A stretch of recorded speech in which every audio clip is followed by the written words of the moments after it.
Welcome to Flight Level Zero. It all starts here. I'm Joe Peebles, your host. Welcome to the show.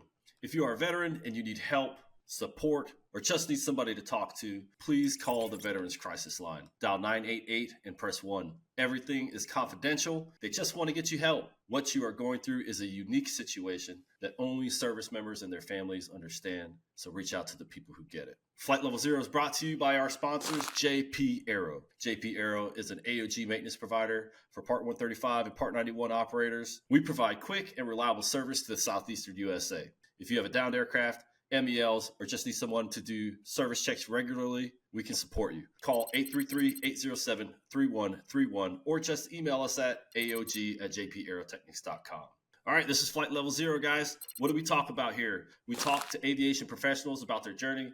We talk about self-development and how to become a dominating factor in life and in industry. We also talk about the good, the bad, and the ugly parts of life and the tools that can help you overcome the hard times that inevitably will come. We got 3 types of shows, guys. We've got full-length episodes where we bring on a guest. We talk about their story. We've got solo episodes where it's just me going on for 10 or 15 minutes. We talk about a few things that I've learned over the last couple of years or just a rant that I want to talk about for the day. And then we also cover current events and we do Q&A. So if you've got any questions, please pop them up on my LinkedIn, find me on Instagram, and ask me some questions so that we can get them answered. If I don't know the answer, we'll bring on a guest that does, and we'll answer those questions for you. If you like the show, if it makes you think, if it makes you smile, and if you think you might know somebody that needs to listen to it, if you think we did a good job, please leave a review on whatever platform you listen to. If you're watching this on YouTube, please click the like and subscribe button. And every time that a video is uploaded, you'll be the first to know. Thank you for listening. We appreciate it.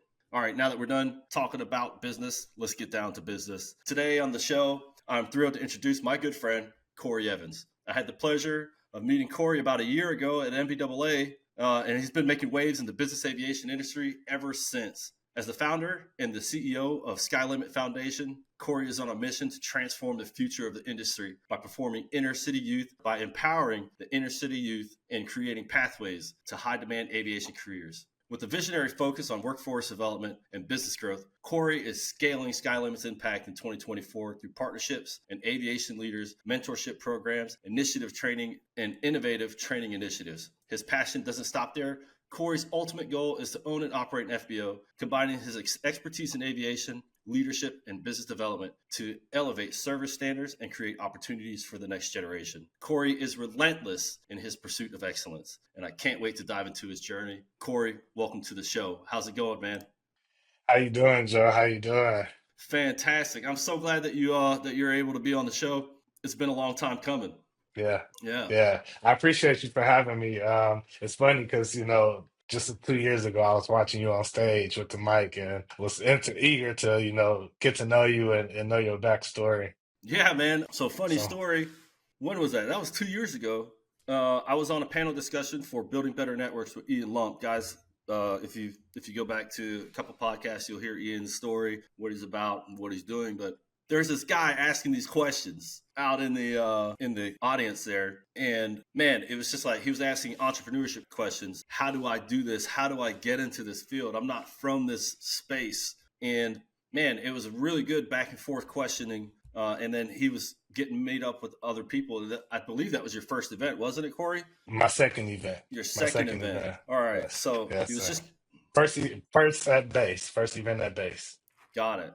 So yeah, he was out there, and then ever since, man, we've just kind of been back and forth throughout the years. We're both incredibly busy individuals, so it's hard to get a hold of each other. But I see him, every meeting I'm in, I see his little Otter AI pop up because it's recording the session, and he's taking notes, and I'm sure he's back at the house reading them. But he's always eager to know, always Yeah. has questions, and I think that is a really good characteristic, is to always be super curious on how to do stuff, how do you do this, and learn from these lessons from other people. And so, yeah, man, glad to have you on here. So let's dive into your story, Cory. Where are you from, man? So I'm from Detroit, Michigan. Currently reside in Wall Lake, Michigan right now, which is like 45 minutes outside of Detroit, Okay. which, yeah, it's not too far from Detroit. Yeah. Nice and cold up there right now. Yeah. I am not a fan of the cold, but I do love some Tim Hortons And whenever I'm in Oh yeah. Detroit, I'm hitting Tim Hortons Yeah. up for sure. So you're newer to aviation. So let's talk about where you're from, kind of where you grew up, Mhm. and how you kind of got into this space. So again, I'm from Detroit, Michigan. Grew up in the inner city where I grew up. Not a two-parent household. I went to school in Detroit. I was raised by my mom. My unfortunately my father passed when I was around 13, 14 years old. So growing up, it's kind of like you have to I had to start doing things on my own because my mom worked so much. Yeah, So growing up, I was always the kid that always wanted to raise his hand, and I always wanted to. I was willing to get the answer wrong and get it right, but taking a chance. So I've been like that since a little kid. So growing up and from middle school to high school, I was always like a AB student. I kind of cracked the code a little bit because I was a class clown, so I understood. Okay, get the work done first, yeah. and then you're able to crack your jokes and stuff.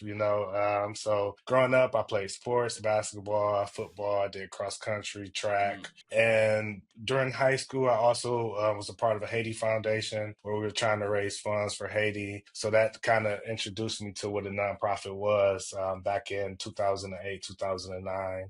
Making my way through high school, my community wasn't the safest community. So what I did was I understood to always be myself. So to always be true to myself. I didn't have to be like the next person, or I didn't have to get sucked into what the community was giving me. So everybody knew me as the guy who played basketball, who played football, did track and cross country, mm. played so many sports to kind of like stay out of trouble. It was kind of like a distraction for me. And then also being around, men that were, again, my father had passed. So being around men that were willing to help guide, they also introduced me to, I grew up in the church, but they also reintroduced me to church in high school. So getting my faith together. Yeah, man, that was, the beginning of high school, Yeah, yeah. yeah. So your mom was single around you were Yeah. 13. What was she doing? So she was in management at a hotel. So Okay, she did, can't remember the position, but she was in top management at hotels, the Hyatt Regency at the time. The Hyatt okay, Regency, she worked there for close to 20 years. yeah. 20 years, yeah. So anything like from that time, like that you remember that really stood out to you as being at the house? You got any brothers or sisters? Yes, I have, on my mom's side, I have one brother, one sister. On my dad's side, I have five sisters. Oh wow, it's a big Yeah, it's family. a big family, Big a huge family. family. Yeah, Yeah. a Mom's lot of women. busy. Yeah. Mom's busy at work. Did you have a lot of time? Was she gone a lot when you were coming up? Yeah, she was gone a lot, so Yeah. it put me in a place where I had to spend a night at friend's house. So my whole life, my mom worked so much to the point where she couldn't attend basketball games, she couldn't attend any of my games, or even you get the honor roll, you get on the dean's list. She couldn't really attend because she worked so hard. One thing she did show me was hard work, and when you're that young, you got to learn how to cook. When mom at work, you gotta learn how to cook. You gotta learn how to kind of like fend for yourself. So it was difficult, but I did have the luxury of not being, some people talk about being poor in Detroit, but I didn't go without, how can I say this? I didn't need that much. I worked with what I got, what I Yeah. had. So that helped me out a lot. But yeah. Yeah, there's two ways you can come out from that. You either come out with a poor mentality mindset, or Yeah. you come out with a survival mindset. And it doesn't matter what circumstance you're in growing up. It's a mindset that you can get locked into either way. What are you in your sibling lineup? You the oldest, the youngest, the middle? So I say I'm the oldest because I'm like the big brother of Okay, everybody, but I'm the second oldest. I'm the second oldest. Yeah, my sister is. What's funny is sister I have, we're a year apart. Our birthday is on the same day. So my mom actually went into labor oh on my shoot, sister's birthday. Same dad, wow. same mom. Yeah, that was something different. Yeah, that story's been told every year at the Yeah. the family So get-togethers. you had a lot of responsibility, I feel, in the household growing up, kind of taking care of the younger siblings as well. Yeah. Did you feel that responsibility to kind of be a role model to your siblings? I did. And the thing is, there's like a box. When you grow up inner city, there's a box. And it's like everybody is in this box and it's a seal that's over this box. And it's hard to like crack the seal. It's hard to be different because of you're just accustomed to what you know. So outside of the house, I always want to show, my siblings, even my mom, that I can be different because sometimes your family and friends, they place a judgment on you, especially when you're young. So I always planned on being different. So I always want to do the opposite. So when everybody want to, some friends want to sell drugs, that was their route. That was something that God might have put them through. Some people wanted to play sports or do debate. It's just, I kind of isolated myself Yeah. and I did the opposite. What would take me to the next level? And I always listen to older people just for the wisdom. So I learned, from all my mistakes growing up in a house, and I was already prepared for what was outside. Yeah. So you said you're kind of the class clown. You made a lot of jokes in school. Man, I was, man. It was just the work was just so boring. I think growing up, it's just like, man, this is so boring. This is like copy and paste, copy and paste. And our school system is a little different, Joe. It's just like, man, we don't learn anything that prepares for life. So it's just copy this history, paste it on a piece of paper. Yeah, for sure. Yeah, Yeah. I didn't do well in school because it was boring, but I was also in the first little group that you talked about earlier, where God took me on a different route. Yeah. So you know, uh, Yeah. but I think that it's a great thing because there's one thing that I hear a lot from my mentors, and it's don't let your past dictate your future, right? And it's like, it Hmm. doesn't matter where you came from or what you did before. You can change that by changing you today and deciding that I don't want to be that person anymore. And there's another thing that they always say to me, and that is life doesn't happen to you, it happens for you. And so the things that you've been through in your lifetime, the hard times, the really down times, the time where you couldn't make your mortgage, or you couldn't make your light bill, or you couldn't make your car note, or you couldn't even buy food for the week, for your family. Like, I've been through all this stuff, and those times just made me stronger as an individual, and so I'm I really. can relate a lot Yeah. to that because just hearing what you just said, being in a house where you have to heat water up on the stove just to keep the house, warm, or turn the oven on just to, keep the house warm. I think all of that, like when it comes down to, people asking, are you scared of certain things? It's just like, it's nothing worse than you have to boil water on the stove to keep the house warm. Yeah. And just seeing all of that, it was like, okay, this is not normal. This is not how I want to live the rest of my life. Yeah. No, yeah. And I think that's why you're such a driven individual, because you know what it's like to not have things like that. And that's what pushes you in all these spaces, which we're going to get to here in a minute. So, all right. So you're getting out of high school. Mhm. Are you thinking about aviation yet?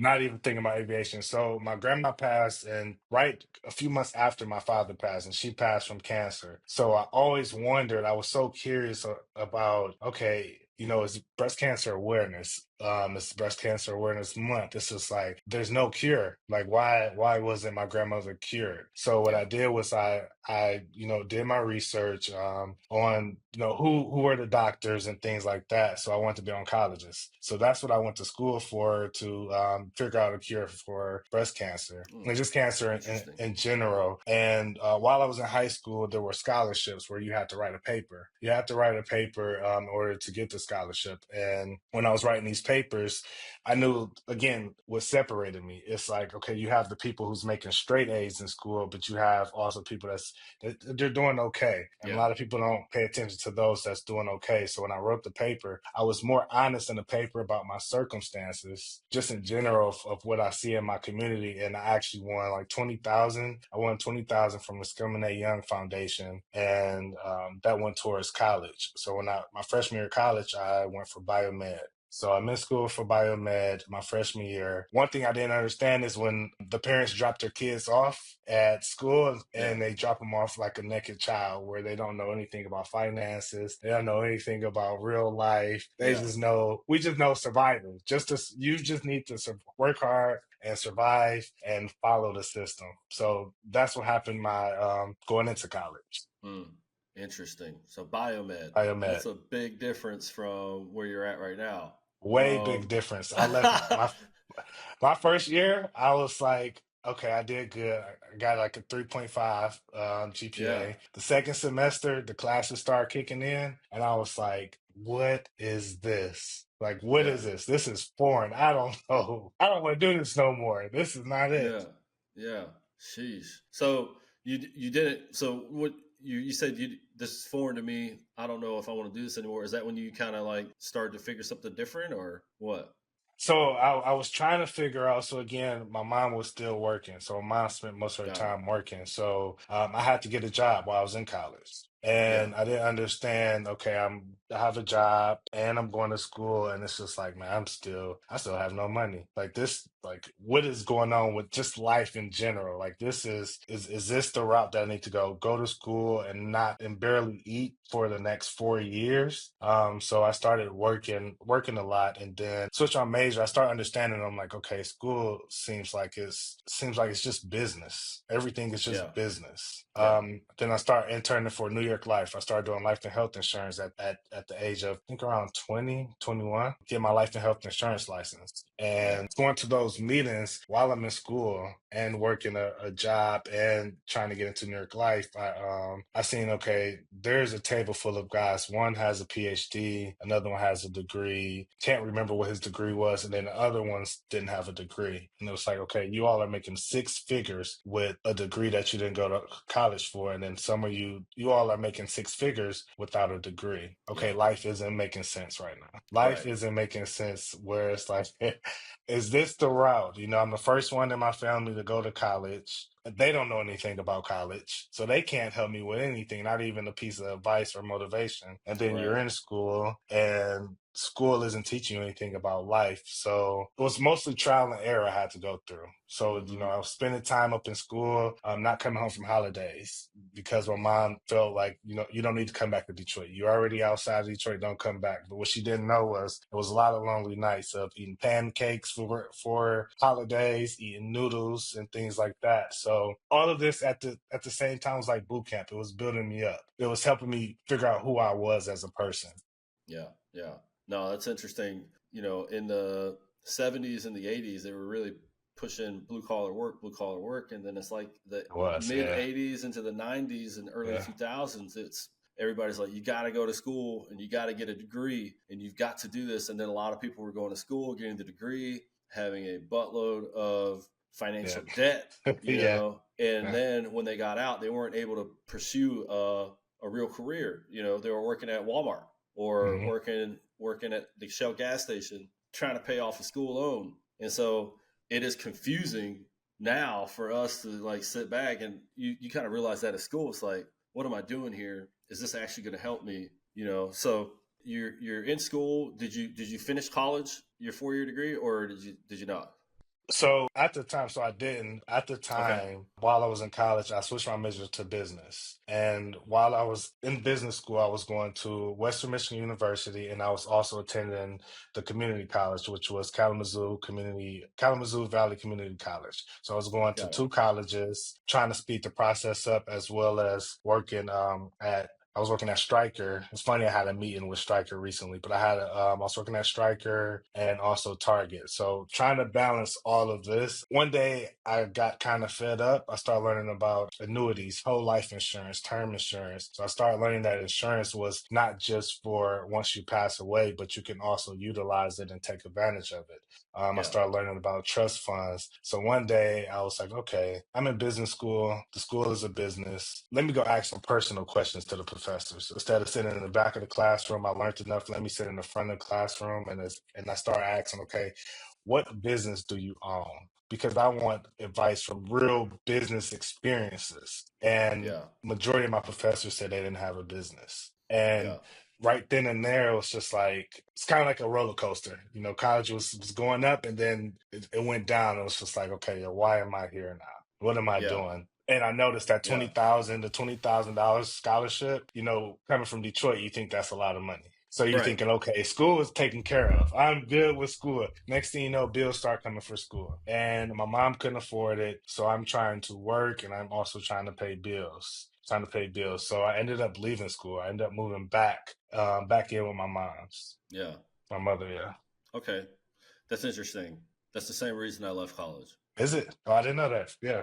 I was in business school. I went. My major was business, and that's exactly why it was. I was sitting there learning how to open up a pretend coffee shop, and how to market this coffee shop to a college town, and all this stuff about quantities of coffee and quality of cups and how much the rent costs and what's my demographic and what's my market look like and how many people are going to come in. And then my professors didn't run any businesses. And I was in Yeah. the same spot. I was like, I want some real business dudes to teach me about business. I don't want theory business operations taught. I want real business life experience taught. And so I started looking into entrepreneurs and leadership courses and business courses, which you can find a plethora of them online. You've got to really vet them and find guys who are actually doing things. Yeah. Or you can do what you did and just go find them all and shake hands and face to face and actually meet them. But yeah, that's the same reason that I did not stay in school for my business major. But I didn't know we were alike in that sense. Anyway, so you get back home. Now you're at home, and dude, going through school, some people get their school paid for by their family. That's Yeah. great. Some people take out loans, but there's a different class of people who, and it's a majority, I think, of people that have to work their way through school. Maybe not now, but back in the day, I know that's the way it was. And if you wanted to be in school, you had to have 2 or 3 jobs, in order to make that happen. And $20,000 ain't shit. It's not. You know what I'm saying? Like, that ain't nothing, bro. That's for a semester. Yeah, for sure. Especially if you're out of town. I mean, you're in the same state, but man, that doesn't cover anything. So I'm sure, like in that time frame, you're kind of probably in your head a lot. Like, man, what am I doing? So let's talk about your next steps. What were you doing past that? So my next steps was I went back home to my mother's house. So staying there, it sometimes it's okay to take, 10 steps forward and you go back some. But taking that as I got my experience during the experiences, what I seen that nothing changed back at home. Nothing changed. People were still living the way they were living, drink every day, smoking every day, and just living the same. It's kind of like a robot life. And then I ended up coming home, and then I noticed I was sleeping on the couch. So I was Yeah. sleeping on the couch, then I'm sleeping on the floor, and then I'm like, okay, I'm around 22, 23 years old. I'm like, what am I doing? Okay, I just spent close to 4 years in college. I almost finished, and now I'm back here. Yeah. I don't know what to do. I have no funds. My mom's still working. My mother's still working. And what do I do next? So I ended up getting a job doing door-to-door sales. That's the Mm-hmm. only first place that hired me in within a week. My Yeah. mom was telling me that I need to figure something out.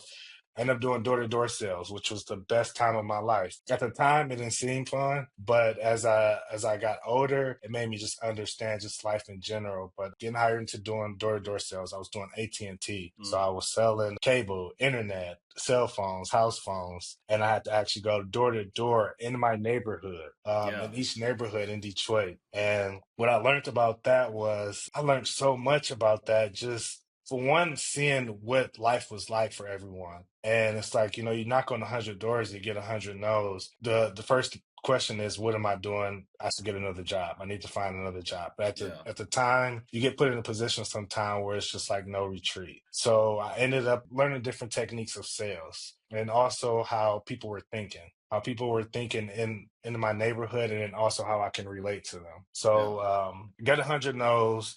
Went out there. I went back to learn from the people that actually owned the company. This was like a third party company, so I actually learned from the people that was in higher positions on the things I was doing wrong. So I started turning them no's into yeses. So I started understanding I need to listen first. Yeah. Listen to the people and understand them. Understand what they may have had a bad day, and they may just want you to ask, how you doing? How you doing today? Yeah. And I started changing up my technique. I started saying, okay, if you had a magic wand, what's 5 things you would change about your services or your circumstances? And Mm. they would list 5 things, and that's when I closed out the sale. So door to door was kind of like boot camp for me. That was all boot camp, getting me prepared for the next job. So it went from door to door sales to business sales. Mm. So went to business sales, then I had to create my own team for business to business. So now I'm talking to decision makers. Yeah. So now I know that when you do random door to door sales, the mother makes some of the decisions, but when it comes to the bills, the father makes the final decision. So let's talk to the decision makers door to door. Business to business, I know that the one who's greeting me isn't the decision maker, but they can also get me to the decision maker. So starting off being nice and understanding to, the rep, because the rep has more power than you think. Yeah. So I started talking to the rep and then went to business direct decision maker. But moving forward, all of that was like boot camp. I ended up applying for a job at GM downtown Detroit on the 25th floor in corporate. Didn't think I would get the job, but the sales background is where I learned that experience means everything. Trial and error means a lot. End up getting hired in, the only person in GM without a degree that was on my floor. And that's where everything started going uphill. Yeah, yeah. There's a lot of different types of sales, and getting the no's during sales is just part of the process. It either breaks you or makes you Yeah. want to get that yes, right? Yeah. And it's really easy to get down on yourself when you knocked on 100 doors, you get 100 no's. Yeah. I've never done door to door sales, but I've done a lot of cold call sales, and a lot of cold calls end up with, nah, that's all Yeah. right. Yeah. But Yeah. you went and found some guys that were doing it and asked them for critique, and got some new techniques and new skills, and you started to see that closing. And it seems like this whole time up in your life, it's just been like hard work, hard work, hard work with no return, no return, no Yeah. return. And that's a lot of life. A lot of life is putting in a ton of work for minimal return, and eventually that starts to turn into some type of a momentum. And like I was saying earlier, it's like it's either going to break you down or it's going to build you up to be a beast. Sink or swim. Sink or Yeah, swim. Yeah. for sure, man. And it's a testament to who you are and what you've been doing within the industry. Like it's not even like it gets to a point, I think, and I think you're at this point. Like there's no sink option. It's swim. You know what I'm saying? Like I don't care if I know what I'm doing and I'm speaking as this is what you seem like to me. I don't care what I'm doing. It's gonna happen. And we're gonna figure it out. And so like, yeah, man, I just love it. It's this really gives me an eye opening like effect. Like I see exactly why you are such a resilient and driven person. I see why people are driven to you, or not driven to you, but are attracted to you. You know what I'm saying? You bring in this certain swag of confidence, but also resilience, and purpose. So, all right. So you're at GM, you're working over there. When did you get into entrepreneurship yourself? When did you start doing So that? during the time, I still was into life and health insurance, still and trying to understand just the whole format of how people were investing their money. So now that I was actually making good money working for GM, I had a mentor. I ended up getting a mentor. He was a manager. His name was Ryan. He started teaching me about mindset while I was working for GM.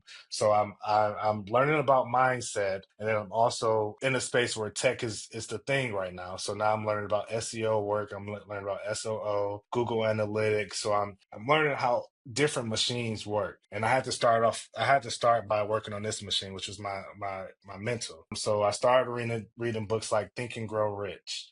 I started reading, listening to Ray Dalio.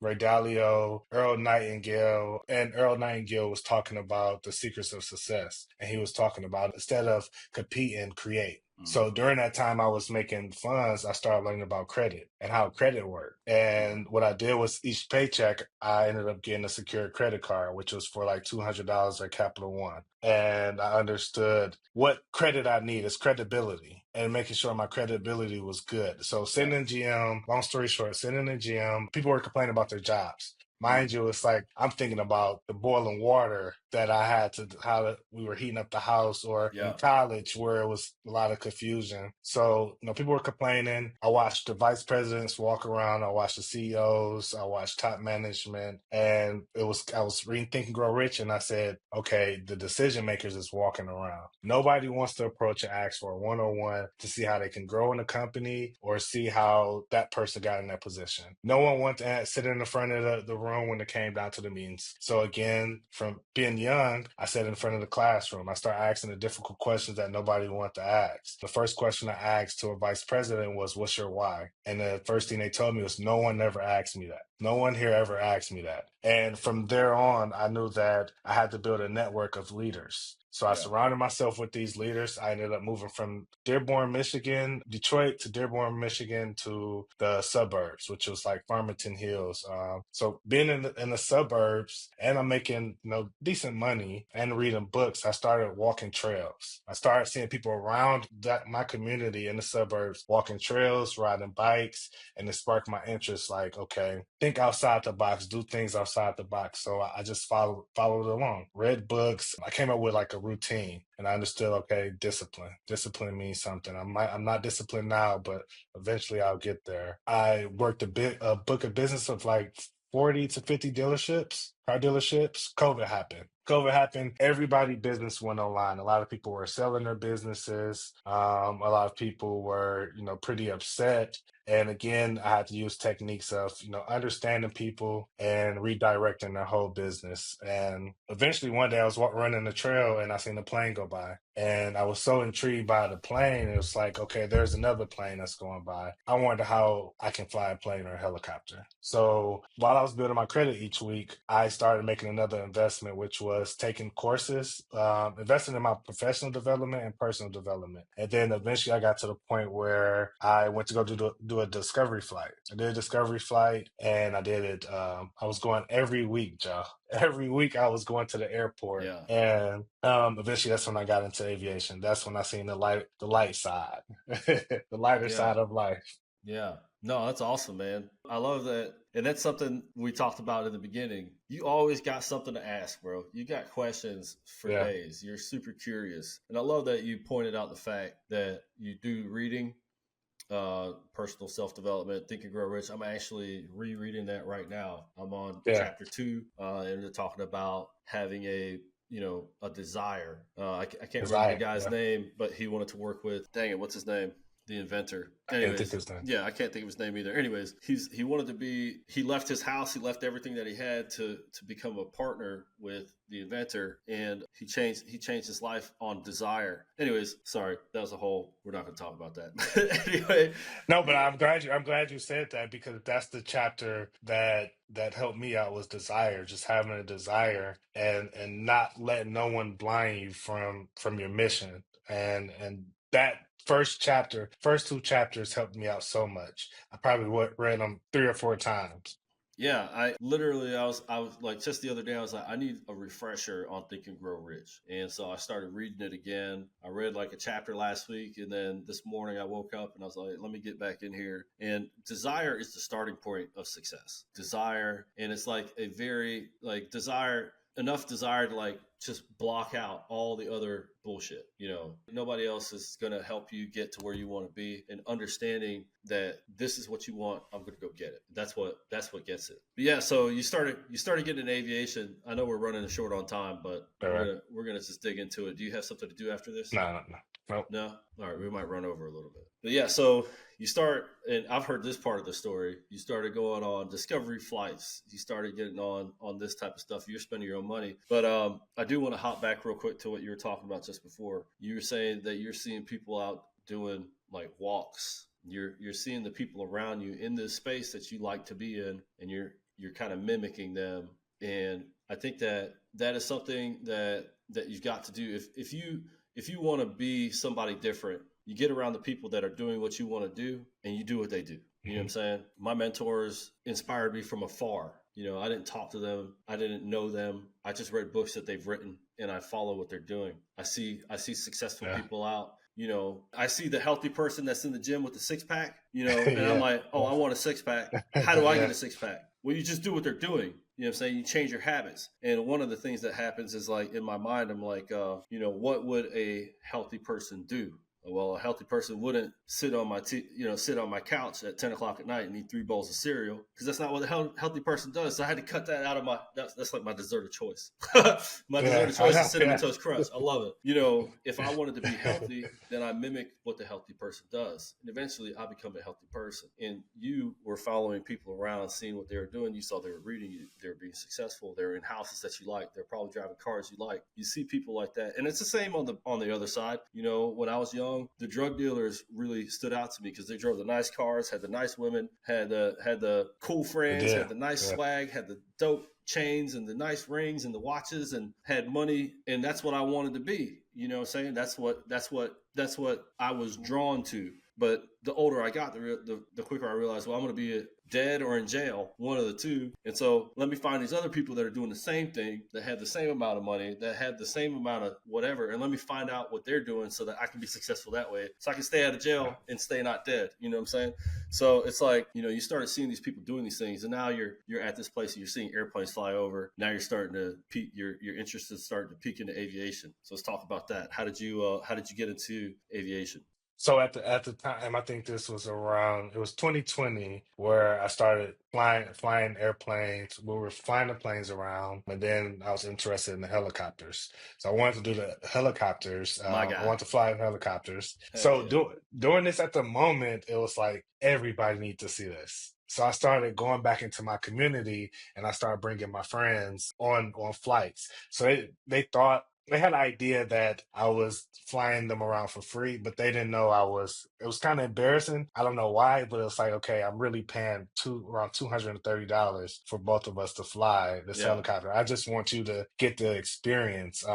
So I started doing that. And then I also started teaching the community about credit. I'm not a financial advisor, but I was trying to teach them just the basic steps, how to build your credit and how to utilize your credit. Just when you understand, sometimes it's not always about a color thing, because majority of the time some of these guys just see green, and it's just like, okay, if you let that be the focus, sometimes, not saying be driven by money, but understand that everything is a business. So seeing that plane, it's like I was just so curious, Joe, so curious about, okay, how do you even become a pilot? So one thing I don't have there's no entryway in aviation. There's no one giving you a roadmap on aviation other than you have to go to school for aviation. So what I did was I built my own pilot network. So every time I was there, in between time I seen pilots go by, I would ask some questions. And then this particular day I went up to fly, and one of the owners was flying me around. And during the time, they're like, do you want your pilot license? It's like, yeah, I do want my pilot license. I like flying, but I only want to fly family and friends around. Yeah. So what sparked it was, okay, just like that 101 when you work for GM and you got that 101, you were able to ask the craziest questions that a lot of people don't want to ask. That was my moment to shine. I was like, I have nothing to lose. How do you own this facility? What is this facility even called? I think that's what I want to do. I want to own the facility. I want to see how that was. The guy ended up giving me a tour. I said, okay, if this worked here, how about I go to more FBOs and try it? How about I go door knocking? It goes back to door knocking until you get what you want. It goes back to door knocking and building relationships. So I ended up building the pipeline of 128 pilots, just to show me how to become a pilot. Yeah. And then I build a network of business owners because I want to know like how to own a facility. So it all started there. And during the time, I'm taking business development courses. I'm taking Google Analytic courses. I'm taking marketing courses. And I got laid off from my job. All in the midst of doing that, I got laid off from my job. And it showed me right there that it's business, man. Companies can only utilize you for so long, and sometimes you have to take your gift elsewhere. And this was a stepping stool. It's like, okay, I did run multiple dealerships. I wonder if I can take the same approach to the FBO, to aviation industry, where I see the mom and pop FBOs are struggling with marketing, they're struggling with culture, they're struggling with leadership just in general. So this was like my test bed. This was my time to kind of test myself. I ended up utilizing credit, understanding business credit. I opened a production studio up downtown for the community. So this production studio was around 8,000 square feet. We utilized business credit to build this up. We shot commercials, music videos, we did modeling, and that was some more income for me that was coming in. So at the same time, that was my first real physical business. So I started doing that, which went sour after a while. Did it with my friends, totally sour. That's what happens. But it went That's what super happens. sour. So me being always authentic and understanding, people struggle like me, people go through the same thing as me. So I started talking to the business owners like, man, I just lost $80,000. Like, I don't know I'm losing my mind right now. Like, I don't Yeah. even know what I want to do anymore. But hearing the relatable stories, it gave me motivation. Yeah. And it was kind of like a thing with the owner where it's like, okay, well, you can help me with marketing. Kind of like you scratch my back, I scratch yours. So I helped him Yeah. with marketing, and he kept introducing me to more and more people. And eventually, he took me down to my first conference, which Mm. was Schedulers and Dispatchers. My first Okay. conference in Nashville. Tennessee, Nashville. Didn't Yeah. even think this was a thing. I was like, there's nothing but older guys in this industry. I'm just curious on how to own. And it's when I went down there, I said, wow, it's people my age or Yeah. that's younger. It was kind of like Candyland. It was Candyland. It was like, I don't even know where to start. It's like Yeah. I just want to be involved. So that's where it started. I was there. I was there at that schedulers dispatchers as well. Because Yeah. then the next base, I was on the panel discussion. And Okay. schedulers and dispatchers is great, man. There's a lot of people there that are hungry and driven, Yeah. and it's great to find a bunch of people kind of in your space that are, there's a lot of It's a lot. salespeople Yeah. there as well. But there are, I mean, most of the people at these conferences are sales guys, salesmen and women. But the good thing about salespeople is you're driven by commission, and Yeah. so a lot of them are driven and are very smart when it comes to getting cash flow moving. But it's great to be around people that are like minded, that are driven to grow not only professionally but also personally. And I think schedulers and the best dispatchers, there's a lot of people there. They got all the PDP courses, they got all the things going on, all the panel discussions going on. A lot of really great information coming out, and a lot of really good networking happening at that event. No, that's awesome, man. So you started getting into the business side of marketing, and it's funny, man, because you started your business and it went sour. A lot of times, man, that first business is not it's not the Ooh. business. I wish I would have known. It went super bad. I said, "Whoa, this is." I invested all of my money. I didn't even know that you. I was like, okay, this is. We have a problem with managing money. That's the problem with our community. We do not know how to manage money, or just as a people, it's just like, man, Yeah. that was the worst It's a lesson, lesson. B, Yeah. that a lot of people you don't learn until you go through it. My first business was a helicopter AOG company because I'm a helicopter mechanic by trade, Oh, and my first 14 years in aviation was helicopters. And I thought, I've been in the business for this long. Everybody knows who I am, and nobody knew who the hell I yeah, was. yeah, But I thought everybody knew who I was. And so I started telling people about the business. I put up a website and thought it was going to sell itself. We got 0 sales in 365 days. And I got 1 call in 365 days. yeah, But I didn't know how to sell. I did it. And so I learned the lesson. That doesn't work. But I felt like a huge failure, you know what I'm saying? yeah. Because it didn't work. And over the years, I've had 5 businesses now. Well, I've had eight businesses now. 3 are Hmm. still in operation, right? But my first one failed, my second one failed, my third one failed, my fourth one failed. And they all failed Yeah. for different reasons. And JP Arrow almost failed. And that was the finance lesson for me, But the first one was I learned sales. The second one, it was Yeah. just a wish, and I didn't work with the right people. I didn't know how to network. Third one, I found out I just don't like doing Yeah. that. It's not my thing. It was a woodworking company. We built wooden swing Yeah. beds, and dude, it was super profitable. It was $800 for 3 hours of work, and I could build 3, so we could make $1,600 a day building 3 swing beds and putting them in. Easy money. I could have trained 2 or 3 guys to do it, but guess what? I hate working with Yeah. wood. I hate it. I hate it with a passion. I don't want to do it. I don't like the smell of it. I don't like the Yeah. tools. I don't like none of it. But that was the lesson. That was number 3, right? Number 4, I don't even remember. I think it was a courier business. I wanted to do like moving AOG parts because that was, I thought that was easy money. But I'll tell you right now, if you're listening to this podcast and if you're listening to Cory's story and you know who I am, money doesn't come easy anywhere you go. You know what I'm saying? It's a learning lesson. There's a lot of it that's going to get spent. And there's a lot of it that you're going to lose. Last year, I learned $1 million business lesson. Oof. You know what I'm saying? And this year, we barely skated by. And next year, hopefully, will be better. You know what I'm saying? And that's just how it is. But these are lessons. This is part of the process. It's part of the process. Failure is not an option. Failure is a mindset. And what happens when you fail is you learn your lesson and you fail forward. You learn your lesson and try not to do it again. And that's what every day is as an entrepreneur or as a salesperson or just somebody, period, personal development, whatever. You only fail when you quit. You keep on moving. You just adjust a little bit every day and try not to do the same thing again that caused you your failure. And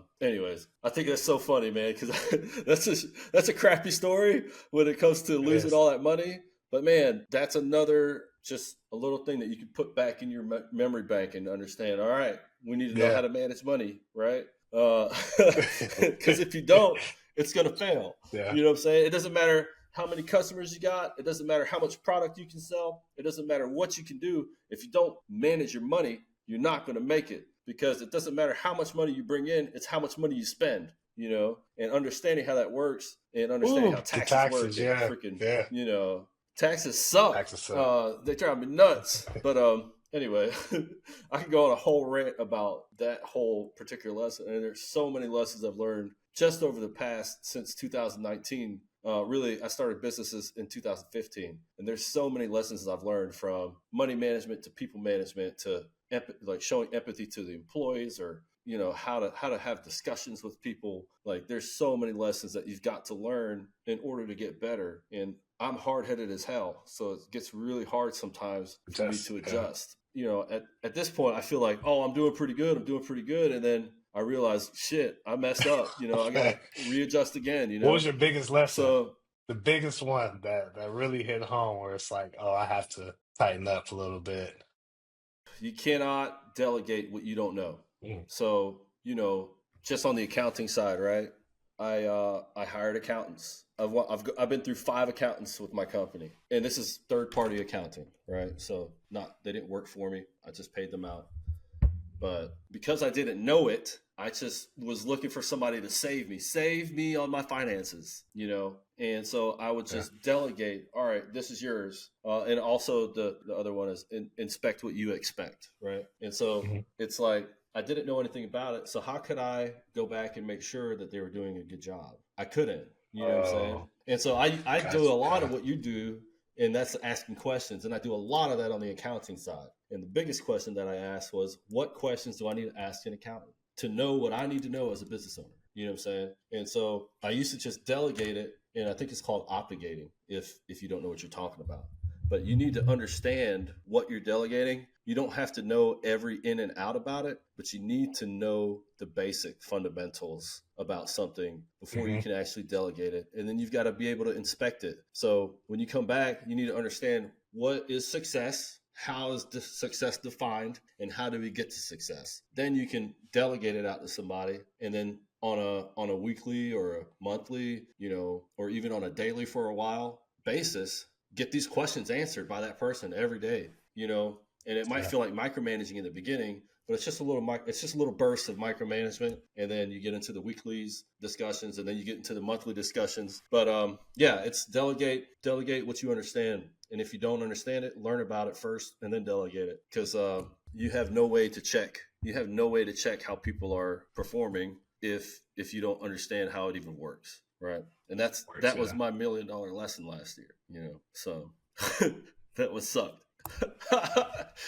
Man, I know the information really matters. I know Mark Cuban talked about this. Even when it comes to your competitors, it's just, you have to know everything from the accounting to your own marketing. You got to understand what your vision really entails and go into details about it. So I did learn that. I know during the time we ended up working with the small FBOs, we started a company, a corporation. We started an infrastructure company to place solar panels on FBOs, and then also EV charging stations. So we were working with the DOE and also the Congress to build this infrastructure to see how we can place the solar panels on FBOs to feed energy to the airport and the community. Everything went well with that, from learning my lessons from the last business. Everything is the business is different. It's a different feeling each one.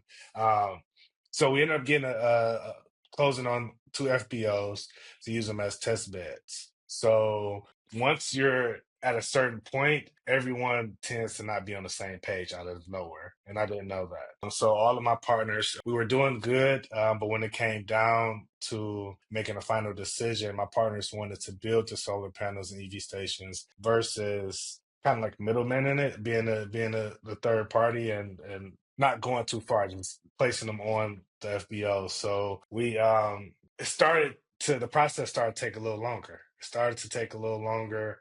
Funds started coming up short. People passion started going different ways. So last year it was five of us, 5 to 8 of us. And Yeah. I looked up, it was just me. Yeah. It was just me. And what I did learn was, man, you're not going to do good your first year, second year. It takes time. All of this takes time, Joe. And Yeah. and a lot of money. Yeah. Yeah. A lot of money. And if you can figure out how to start it cheap, then great, but it's still going to take a Yeah, little bit but yeah, man, working with business partners is tough too. it You got is. to really have a lot of accountability for both parties or all parties involved. I don't have any business partners, and I have had business partners in the past, and we the same thing. You know what I'm saying? Somebody was waiting on Mhm. me to do something. I was waiting on them to do something. I brought this to the table, but I'm not going to put this on the table because they're not putting their stuff on the table. Like there's too much childish activity going on in that Yeah. situation. But yeah, man, that's interesting. So did you sell that? Did you get out of that? You still doing that or what? I did get out of it. Yeah. I got out of it pretty quick, only because it was sometimes you have to pivot a little sooner than later. And I Yeah. had to get out of that pretty quick. At the same time, in each business, I was losing money. I still had faith in just aviation in general. So I still made sure that I didn't come to calls or meetings with the excuse. I always showed up, always asked questions, even during the process of building professional development for the FBO and also starting a nonprofit because I seen that it was a shortage in aviation. And it's like, okay, I can build this business with my partners, but also we also need to figure out how to cure this problem. Mm. There's a shortage in a lot of mom and pops, whereas there's no one who wants to work, there's no culture, and the system was being ran the same way for the last 40 years. So on the side, I was like, okay, how can I still help these business owners out? So I started going into my community and then also college peers. When I was in tech, I started some of my peers that got laid off. I started getting them hired into the FBOs, starting off as linemen, front desk workers, and introducing them to what AMT is. And that's where the nonprofit phase came in, where it was like, okay, you have a C corp and it's structured a certain way. Maybe if I start off with a nonprofit and help where it's needed, then eventually I can, go back to the business side. Yeah. You have this thing about you, Cory. It's like, man, I really want to do good for myself, but I don't want to leave anybody behind either. But you have a huge calling back to your roots of the people that you grew up with, and it might be because of the way where you grew up and how you grew up, and you see a hurt that needs to be fulfilled or a void in that. Yeah. And wherever you go, you're kind of looking for a way to, okay, well, we can help this. And I know the people that we can get in here. You know what I'm saying? I know the guys. I got a bunch of guys. They grew up nitty gritty. They struggle too, and I know that this is going to be a great opportunity for them. So I Yeah. know that when they come, they're going to be driven. So let's get these people in here, and I think that's an amazing characteristic that you have. That you're Thank you. always trying to give back. You got a big heart, man. I love it. I love it. So what's the name of your nonprofit? So the Sky Limit Foundation, Sky Okay. Limit Foundation. Yeah. Yeah. And guys, look up Sky Limit. They got so much stuff going on. Every time I see a picture of Cory on LinkedIn, and we'll have all his information on the show notes, we'll have a link to Sky Limit Aviation as well. But every time I see Cory, he's like in his in his living room with like 5,000 shirts, like folding shirts Yeah. and putting them in boxes. When you get stuff from Sky Limit, you're getting stuff from Cory himself. Like he's pouring his heart into these organizations. When I see stuff like that, man, it really inspires me, especially coming from you, Cory. I watch your stuff. I've known you for a little while now. And like, I'm always thinking like, oh, how do I make this happen? How do I do this? And then I'm like, oh, I want to do this and do this and this. And then I see you and you're literally in your room with all these shirts, folding all the shirts, putting them together to take Yeah. them, or putting backpacks together for kids going to school, or doing something, you're doing it. And I think that is the way to get it done, especially in the startup phase. When you're getting things done, you got to understand there is a lot of work that goes into building something. And if you're not willing to get your hands dirty and freaking dive in yourself and do it, nobody else is going to do it.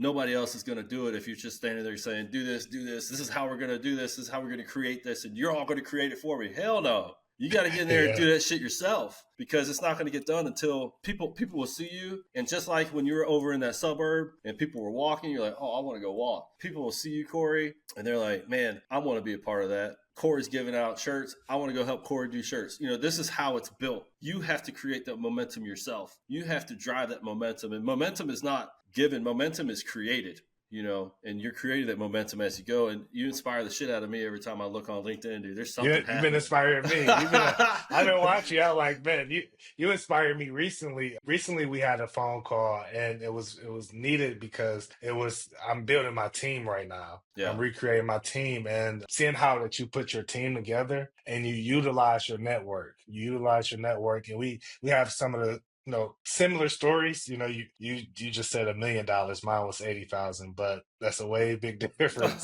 But it's not that big. It do inspire me because it shows that you can actually utilize your network, and being around people that's smarter than you, it means something. Sometimes we want to be the smartest one in the room, and it doesn't always work like that. And I do always believe in, if I can pick you up, I think that means more than tearing you down, just all the time. I can see the negatives, but it's just like, if I can take a positive out of each person, just like how they took it positive. Someone gave me a chance going through this whole process. Everyone kept giving me a chance, whether it was the owner who gave me, the information to understand what FBO was, or the pilots giving me information to become a pilot. That's one thing I like about the industry, is everybody's willing to help. Yeah. But sometimes being young, you can't see it. You don't know where it's at. And Jim Rome said this, and he said, why not you? You got the brains, like you have what it takes. And always take that with me, because it's just like, okay, why not you? Why can't you do it? Because of what? Because you don't feel like it. That's, a poor excuse. Yeah, Joe, our conversations is needed, man. Yeah, man. You helped me a lot. For sure. I appreciate that. All right, so Sky Limit Aviation, guys, if you want to figure out what's going on with Cory and what he's up to, he's also recently, you're on the board for NBAA YoPro, correct? Is that right? Yes, sir. Yeah, recently elected. So there's going to be a lot of things happening. If you don't know what NBAA YoPro is, look it up. You can find it at nbaa.org. We'll have a link there. If you're under a certain age, you are more than welcome. And if you're over 40, you can hop in there too on the discussions. Yeah. But the NBAA YoPro has been pretty amazing. I love their calls that they've been doing. They're very engaged, very engaged with the younger generation of people coming into aviation, and I think that the board will definitely benefit from having you on there. There's a lot of people that are watching and rooting for you, and man, I think one of the best things that I've heard so far, I think at the DC, you guys went to DC last year to speak to Congress and Senate and a bunch of legislators out there. And I spoke to a couple of people out there, because a couple of people that were out there are on my board and for hire vets. And you came up in a conversation and they were like, man, I love that guy. We literally talked about doing 5 things. He called me the next day and said they're all done. And I was like, yeah, man, that's Cory all day, bro. So that's great, man. We're coming up on time today, guys. We'll have to get Cory back out here to have a whole other conversation, because I want to dig into some really deep stuff with you, man. But I appreciate you taking some time today. I know you're incredibly busy, so thank you so much for blocking out some time and coming on to the show, man. I super appreciate it. I think my audience will benefit a lot from just hearing you and learning from your story, man. Thank you, Cory. Thank you for having me. Thanks a lot, man. Really, really appreciate you, Joe. Always. Absolutely. I always cherish these moments. And I always take notes. I make sure I take notes and apply them. Anything you say, I have to apply the notes. I see you over there writing. Well, everybody, if you like the show, Please don't forget to like and share. And if it really moved you or made you think, please leave a comment and share it with somebody you know. Guys, this is Flight Level Zero. I'm Joe Peebles, your host, and we're out.